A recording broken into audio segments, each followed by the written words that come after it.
الحمد لله يستعينه ويستغفره ونعوذ بالله من شرور أنفسنا ومن سيئات أعمالنا من يهد الله فلا مضل له ومن يضلل فلا هادي له ونشهد أن لا إله إلا الله وحده لا شريك له ونشهد أن سيدنا ومولانا محمدا عبده ورسوله أرسله بالحق بشيرا ونذيرا وداعيا إلى الله بإذنه وسراجا منيرا قال الله تعالى في كلامه المجيد وفرقانه الحميد أعوذ بالله من الشيطان الرجيم بسم الله الرحمن الرحيم إن الله وملائكته يصلون على النبي يا أيها الذين آمنوا صلوا عليه وسلموا تسليما اللهم صل على محمد وعلى آل محمد كما صليت على إبراهيم وعلى آل إبراهيم إنك حميد مجيد اللهم بارك على محمد وعلى آل محمد كما باركت على إبراهيم وعلى آل إبراهيم إنك حميد مجيد সম্মানিত মুসল্লিয়ানে কেরাম, আমরা আল্লাহ রাব্বুল আলামিনের শুকরিয়া জ্ঞাপন করছি যে আল্লাহ রাব্বুল আলামিন আমাদেরকে দুনিয়ার সকল ব্যস্ততা থেকে পরিত্রাণ দিয়ে আল্লাহর ঘর মসজিদে আসার, বসার এবং কোরআনে কারীম থেকে কিছু শোনার তৌফিক যে রব্বুল আলামিন দিয়েছেন, সেই রব্বুল আলামিনের শুকরিয়া গুজার করি আলহামদুলিল্লাহ। দরুদ ও সালাম পেশ করছি মানবতার মহান দূত মুহাম্মদ রাসূলুল্লাহ সাল্লাল্লাহু আলাইহি ওয়াসাল্লাম, যার মাধ্যমে আমরা ইসলামকে পেয়েছি, ইসলামকে জেনেছি। সম্মানিত মুসল্লিয়ানে কেরাম, কাল কিয়ামতের ময়দানে লক্ষ কোটি বনি আদম যে সময় বিচারের জন্য উপস্থিত হবে, আল্লাহ রাব্বুল আলামিন সেই চরম সংকটময় দিনে লক্ষ কোটি বনি আদমকে আল্লাহ রাব্বুল আলামিন বলবেন, দুনিয়ার বুকে তোমরা কারা আমার সিজদা করেছো? সে সময় যে মসজিদের ধারে কাছেও আসেনি, জীবনে কোনোদিন নামাজও পড়িনি, 14 গোষ্ঠীও মসজিদের ধারে কাছে আসেনি, সেও বলবে আমি সিজদা করেছি। পৃথিবীর সকল বনি আদম, কাফের, মুশরিক, মুনাফিক, ফাসিক, মুসলমান সবাই সেদিন বলবে যে আমরা সিজদা করেছি। আল্লাহ রাব্বুল আলামিন বলবেন, তাহলে পরীক্ষা হয়ে যাক, তোমরা এই মুহূর্তে আমাকে সিজদা করে দেখাও। সেদিন লক্ষ লক্ষ মানুষ সিজদায় চলে যাবে, আল্লাহু আকবার বলে সিজদায় চলে যাবে, কিন্তু অসংখ্য মানুষ, একদল মানুষ তারা দাঁড়িয়ে থাকবে, শত চেষ্টা করেও সিজদায় যেতে পারবে না। তাদের মেরুদণ্ডকে রডের মতো শক্ত করে দেওয়া হবে। এই দল কারা জানেন? এই দল হচ্ছে বেনামাজির দল। এরা সিজদায় যেতে পারবে না, লজ্জায় তাদের মাথা হেড হয়ে যাবে, চেহারা লাল হয়ে যাবে,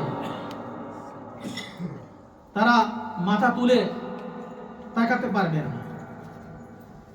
এরাই হচ্ছে বেনামাজির দল। আল্লাহ রাব্বুল আলামিন সূরা কলামের মধ্যে বলেন, ইয়াউমা ইউকশাফু আন সাকিন ওয়া ইউদআউনা ইলাস সুজুদি ফালা ইস্তাতিউন। আল্লাহ রাব্বুল আলামিন বলবেন, স্মরণ করো সেই দিনের কথা যেদিন গোসা পর্যন্ত উন্মুক্ত করে দেওয়া হবে, তাদেরকে ডাকা হবে, ইউদআউনা ইলাস সুজুদ, তোমরা সিজদা করো, ফালা ইস্তাতিউন, কিন্তু তারা সিজদা করতে পারবে না। কারণ খাশিআতান আবসারুহুম তারহাকুহুম যিল্লাহ, ভয়ে তাদের মাথা অবনত হয়ে যাবে। তারহাকুহুম যিল্লাহ, যিল্লাত হীনতা তাদেরকে বেষ্টন করে ধরবে, তাদেরকে ছেড়ে ফেলবে। কারণ ওয়াকাদ কানু ইউদআউনা ইলাস সুজুদি ওয়া হুম সালিমুন, দুনিয়াতে তাদেরকে নামাজের জন্য ডাকা হতো, কিন্তু তারা নামাজে আসতো না। সেই সময় তারা সুস্থ ছিল, সবল ছিল, নামাজ পড়ার মতো অবস্থা তাদের ছিল, কিন্তু সেই সময় তারা আসতো না। আজ কিয়ামতের মাঠে তারা সেজদা করতে পারবে। এরাই হচ্ছে বেনামাজি দল। আল্লাহ রাব্বুল আলামিন কোরআনে কারীমের সূরা মুদ্দাসসিরের মধ্যে জাহান্নামী এবং জান্নাতীদের একটা গল্প, একটা আলাপ আলোচনার কথা উল্লেখ করেছেন। ফি জান্নাতিন ইয়াতাসাআলুন আনিল মুজরিমিন। জান্নাতীরা সেদিন জান্নাতের মধ্যে থাকবে। আনিল মুজরিমিন, তারা জাহান্নামীদেরকে, পাপীদেরকে বলবে, মা সালাকাকুম ফি সাকার, কিসে তোমাদেরকে আজকে এই জাহান্নামের আগুনে নিক্ষেপ করেছে? সেদিন জাহান্নামীরা উত্তর দেবে, ক্বালু লাম নাকু মিনাল মুসাল্লিন ওয়া লাম নাকু নুতঈমুল মিসকিন ওয়া কুন্না নাখুদু মাআল খায়িদিন ওয়া কুন্না নুকাযযিবু বিয়াউমিদ্দিন। জান্নাতীরা জাহান্নামীদেরকে বলবেন, তোমাদেরকে কোন জিনিস আজকে জাহান্নামের এই কঠিন আযাবের মধ্যে নিক্ষেপ করেছে? জাহান্নামীরা উত্তরে বলবে, লাম নাকু মিনাল মুসাল্লিন, আমরা দুনিয়াতে নামাজ পড়তাম না। যারা মসজিদে আসতো আমরা তাদের সাথে আসতাম না। ওয়া লাম নাকু নুতঈমুল মিসকিন, যারা মিসকিনদেরকে খাদ্য দিত আমরা তাদের সাথে ছিলাম না। আমরা গরিব মানুষদেরকে দান করতাম না, খাদ্য দিতাম না। ওয়া কুন্না নাখুদু মাআল খায়িদিন, এবং আমরা ছিলাম সমালোচক। মসজিদের পাশে দোকানের মধ্যে বসে বসে মানুষ অসার গল্প করত, অযথা বেহুদা গল্প করত, সমালোচনা করত, দিন সম্পর্কে, ইসলাম সম্পর্কে সমালোচনা করত। আমরা ওই সমালোচকদের সাথে আমরাও সমালোচনা করতাম। নাউযুবিল্লাহ। ওয়া কুন্না নুকাযযিবু বিয়াউমিদ্দিন, আর কিয়ামতকে আমরা মিথ্যা প্রতিপন্ন করতাম। এই কারণে আল্লাহ রাব্বুল আলামিন আজকে আমাদেরকে জাহান্নামের শাস্তি দিচ্ছে। এই সূরা থেকে, এই আয়াতগুলো থেকে জাহান্নামীদের চারটা কোয়ালিটি আমরা পাই। এক নম্বর হচ্ছে, যারা জাহান্নামী তারা নামাজ পড়বে না, সালাত আদায় করবে না, সালাতের ভিতরে বেগাফিল থাকবে। সূরা মাউনের মধ্যে আপনারা সবাই জানেন, আল্লাহ রাব্বুল আলামিন বলেন, ফাওয়াইলুল লিল মুসাল্লিন আল্লাযীনা হুম আন সালাতিহিম সাহুন। দুর্ভোগ সেই সব নামাজীদের জন্য যারা তাদের নামাজের ব্যাপারে গাফিল। আল্লাযীনা হুম ইউরাউন, তারা নামাজ তো পড়তো না, আর মাঝে মাঝে পড়তো মানুষ দেখানোর জন্য, লোক দেখানোর জন্য। মানুষের সামনে এসেছি, আশেপাশে 4-5 জন মানুষ গল্প করতেছি, 4 জন বলতেছে যে আসেন আমরা নামাজ পড়ে আসি। এখন আর কি করব? চক্ষু লজ্জার ভয়ে নামাজ যে গেছে, তারা লোক দেখানোর জন্য। আল্লাযীনা হুম ইউরাউন, এরা মানুষ দেখানোর জন্য নামাজ পড়তো। জাহান্নামীদের একটা কোয়ালিটি হচ্ছে তারা নামাজ তরফকারী।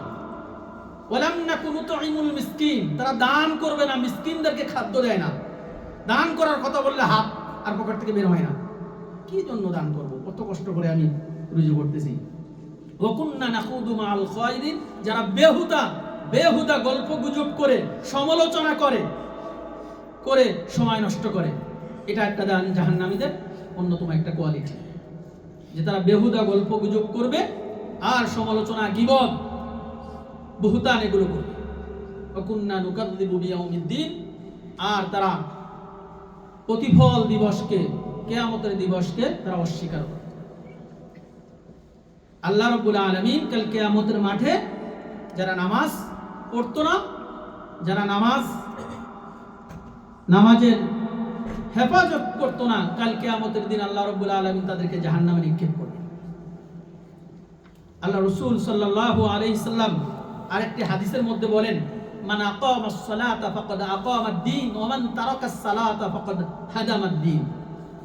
যে ব্যক্তি নামাজ কায়েম করলো, নামাজ প্রতিষ্ঠা করলো, সে দ্বীনকে প্রতিষ্ঠা করলো। দ্বীন প্রতিষ্ঠা করার ক্ষেত্রে নামাজ একটা অন্যতম শর্ত। যারা দিন আল্লাহর দিন কায়েম করবে তারা নামাজ পড়বে, যারা নামাজ পড়বে তারা দিনকে প্রতিষ্ঠিত করবে। ওমান তারাকাস সালাতা ফাকাদ হাদামাদ দ্বীন, যে ব্যক্তি নামাজ তরক করলো সে দিনকে ধ্বংস করলো। নাউজুবিল্লাহ।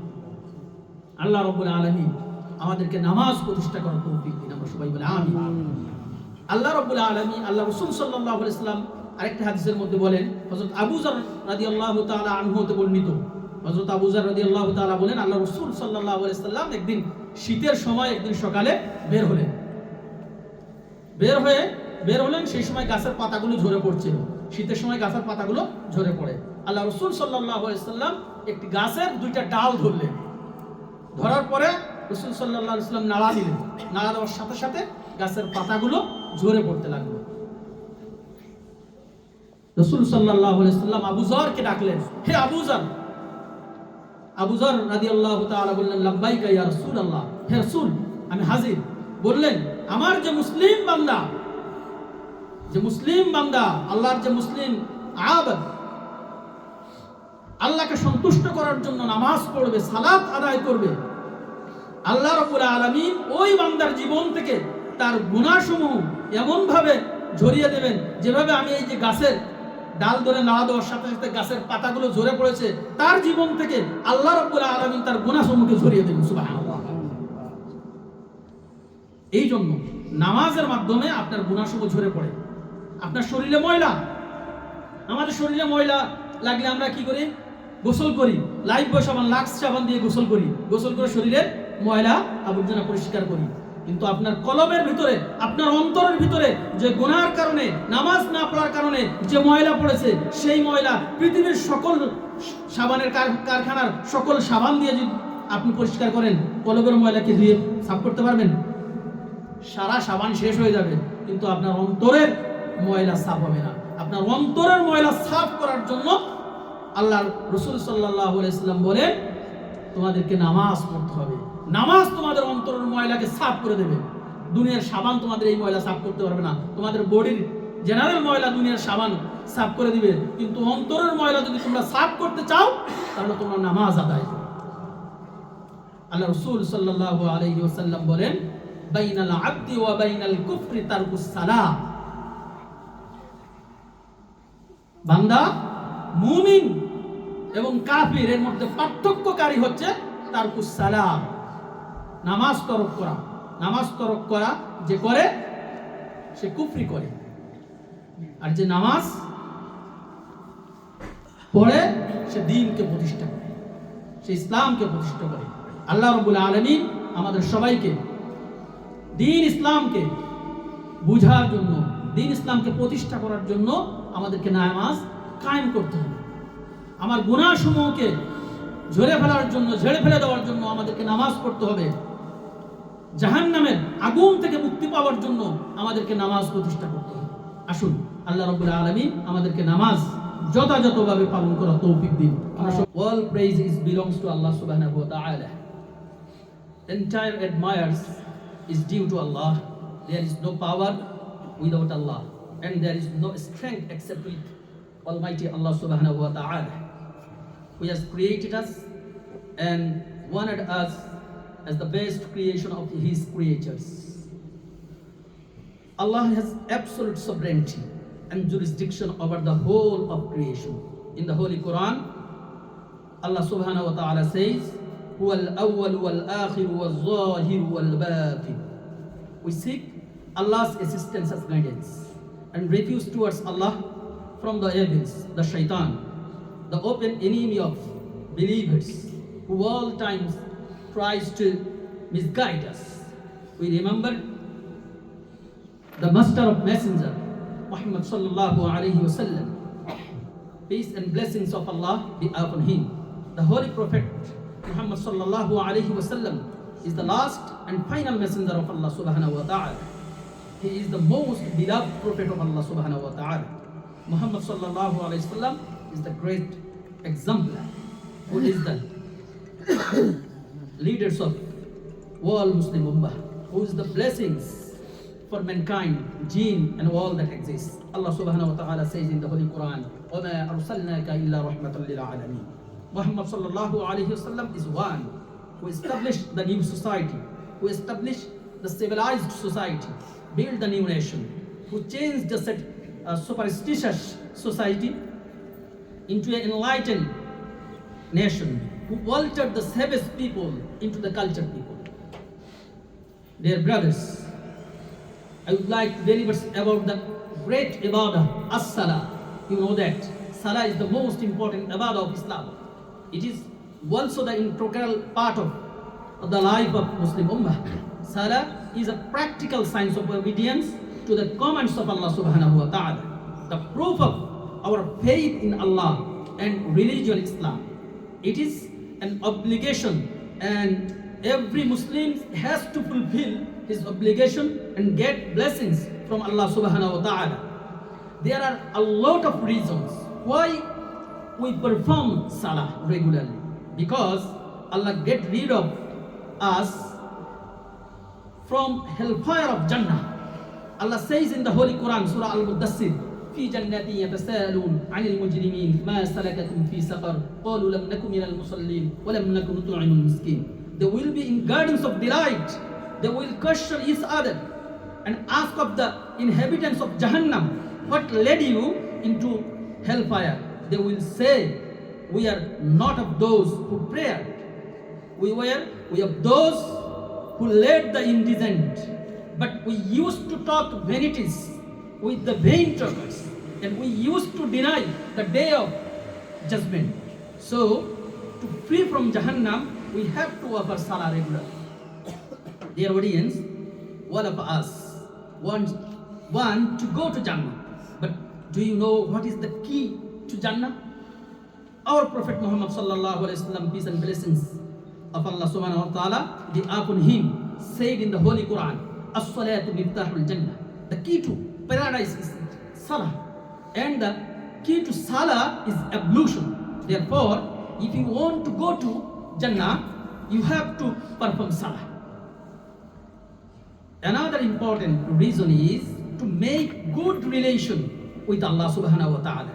Salah is the source of direct communication with Almighty Allah subhanahu wa ta'ala. Just imagine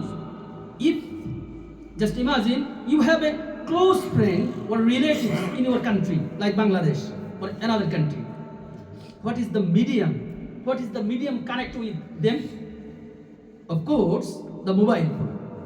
You need a mobile phone to call up a friend and relatives. Here, the phone is main connector. If you don't contact with them over phone a week or month or years to years, your friendship and relationship to friend and relatives will be breakdown because of lack of communication. Likewise, salah is the main character. Salah is the main connector with Allah subhanahu wa ta'ala. It is the prime source of communication with Allah and you. If you don't maintain the salah, if you don't perform the salah, your relation with Allah subhanahu wa ta'ala will be breakdown, and you will be a great loser. So be aware about your salah. Another important reason is to get forgiveness of Allah subhanahu wa ta'ala. We do salah perfectly. Our beloved Prophet Muhammad sallallahu alaihi wasallam, peace and blessings of Allah subhanahu wa ta'ala upon him, he has given a great example in the Holy Hadith about forgiveness of Allah subhanahu wa ta'ala. Narrated Hazrat Abu Zar radiallahu ta'ala. Once upon, Prophet Muhammad sallallahu alaihi wasallam went out during the winter time, and that time the leaves of tree were dropping out. He caught the two branches of tree and shook it. As a result, the leaves of the tree were dropping out in down. Abu Zar said, the Prophet Muhammad sallallahu alaihi wasallam called me, Ya Abu Zar. I replied, Ya Rasulullah present. Then he said that, verily, if any Muslim slaves of Allah subhanahu wa ta'ala performs salah only for the satisfaction of Almighty Allah subhanahu wa ta'ala, Allah subhanahu wa ta'ala will drop out his sins from his whole life like the leaves of tree drop out. Subhanallah. Dear brothers, in these systems, in this way, Allah subhanahu wa ta'ala erases our guna, erases our shortcomings from our life if you do perform salat perfectly and regularly. Our beloved Prophet Muhammad sallallahu alaihi wasallam said, "Bain al-abdi wa bain al-kufri tarkus salah." Between belief and unbelief are abandoning the salah. He emphasized on salah during the time of his death. He said, "As-salah, as-salah, as-salah." Salah is the first command of Allah subhanahu wa ta'ala and the last will of our beloved Prophet Muhammad sallallahu alaihi wasallam. Dear brothers, may Allah guide all of us on the right path and may enlighten us about how truly important salah is in our daily lives. May Allah accept our good deeds, forgive our sins and shortcomings.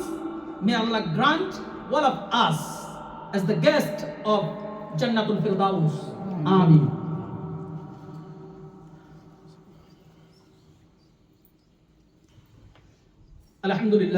الحمد لله يستعينه وأستغفره ونعوذ بالله من شرور أنفسنا ومن سيئات أعمالنا من يهد الله فلا مضل له ومن يضلل فلا هادي له ونشهد أن لا إله إلا الله وحده لا شريك له ونشهد أن سيدنا ونبينا ومولانا محمدا عبده ورسوله أرسله بالحق بشيرا ونذيرا وداعيا إلى الله بإذنه وسراجا منيرا. قال الله تعالى في كلامه المجيد: إن الله وملائكته يصلون على النبي يا أيها الذين آمنوا صلوا عليه وسلموا تسليما. اللهم صل على محمد عبدك ورسولك وصل على المؤمنين والمؤمنات والمسلمين والمسلمات وبارك على محمد وأزواجه وذرياته وأهل بيته أجمعين. قال النبي صلى الله عليه وسلم: أرحم أمتي بأمتي أبو بكر وأشدهم في أمر الله عمر وأصدقهم حياء عثمان وأقضاهم علي وفاطمة سيدة نساء أهل الجنة والحسن والحسين سيدا شباب أهل الجنة وحمزة أسد الله وأسد رسوله. اللهم اغفر للعباس وولده مغفرة ظاهرة وباطنة لا تغادر ذنبا. الله في صحابي لا تتخذهم غرضا من بعدي فمن أحبهم فبحبي أحبهم ومن أبغضهم فببغضي أبغضهم وخير أمتي قرني ثم الذين يلونهم ثم الذين يلونهم والسلطان ظل الله تعالى في الأرض من أهان سلطان الله في الأرض أهان الله. إن الله يأمر بالعدل والإحسان وإيتاء ذي القربى وينهى عن الفحشاء والمنكر والبغي يعظكم لعلكم تذكرون فاذكروني أذكركم واشكروا لي ولا تكفرون.